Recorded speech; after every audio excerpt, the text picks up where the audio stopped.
அழகான ஒரு காலை. கிராமத்தின் விளையாட்டு பூங்கா மகிழ்ச்சியால் நிறைந்திருந்தது. சிக்கி சிரித்தபடி காலை ஒளியை ரசித்தாள். டு மகிழ்ச்சியாக பந்தை துரத்தி கொண்டு ஓடினான். அந்த நேரத்தில் சிக்கிக்கு ஒரு மெதுவான சத்தம் கேட்டது. அவள் உடனே நின்று கவனமாக கேட்டாள்.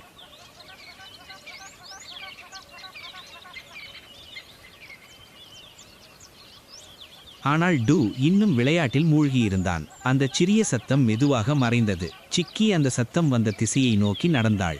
டூவும் அவளை பின்தொடர்ந்து வந்தான். இருவரும் புதர்களுக்குள் தேடத் தொடங்கினர். மீண்டும் அந்த சிறிய சத்தம் கேட்டது. அங்கே ஒரு சிறிய பறவை குஞ்சு பயந்தபடி இருந்தது. அது மிகவும் பலவீனமாகவும் தனியாகவும் தோன்றியது. சிக்கி அதை மெதுவாக தூக்கி கொண்டாள். ஆனால் அதன் கூடு எங்கேயும் தெரியவில்லை. பலமான காற்று மரங்களை ஆட்டத் தொடங்கியது. டு வழியை தேடி மனம் பிடித்தான். சிக்கி மேலே பார்த்தாள். எல்லாம் கிளைகளால் நிறைந்திருந்தது. ஒரு கணம் அவளுக்கு என்ன செய்வது என்று தெரியவில்லை. அப்போது அந்த குஞ்சு மீண்டும் மெதுவாக கீச்சிட்டது.